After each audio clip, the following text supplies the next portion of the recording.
To say nothing of the evidence of war crimes, the Ukraine war was a colossal military mistake, according to one Russian armed forces expert and veteran of the Soviet invasion of Afghanistan.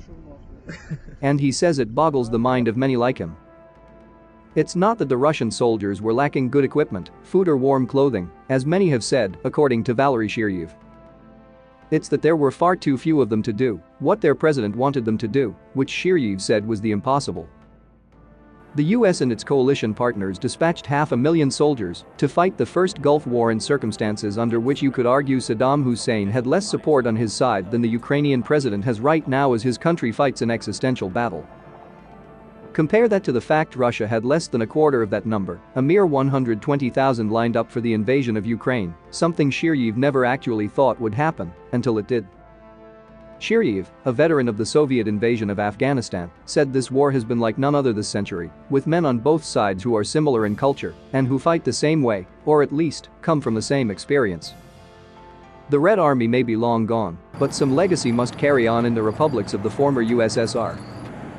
That led Shiryev to ponder how the Russians even thought about waging this war in the first place. It's a big mystery, the military expert explained. There was an opinion among military experts that an attack was not rational. Everyone assumed that Russian President Vladimir Putin as a politician acts rationally, Shiryev continued.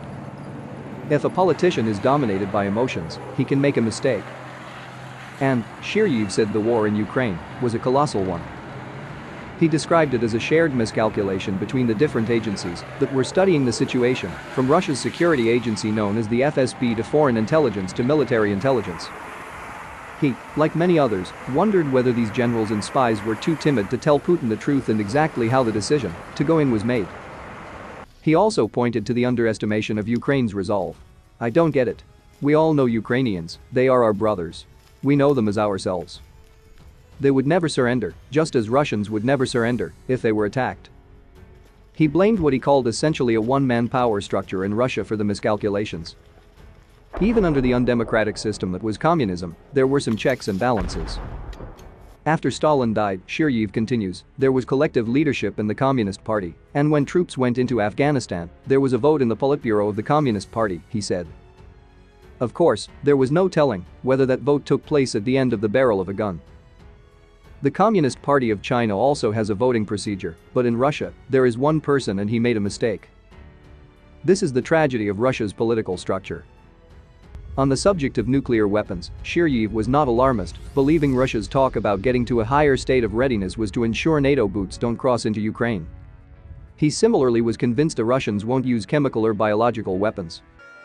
He didn't believe the Russians would deploy something so toxic so close to their own borders, something that could blow right back at them.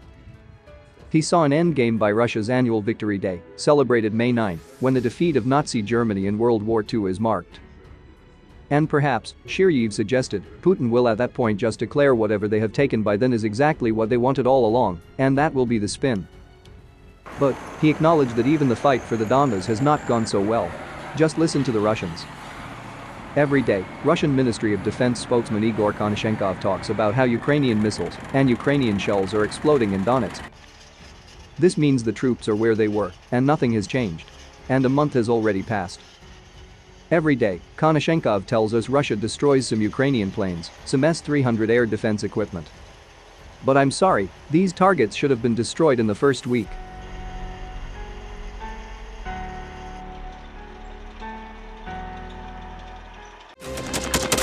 Thanks for watching, and don't forget to subscribe. Also, if you want to support Warthog Defense, please become our member and get early access to new videos, exclusive members-only videos, and become administrator in comment section. The membership link is in the description. Rescues every day. We had a guy last week, it's 6 rescues in 6 days. You know, he's doing the job every day.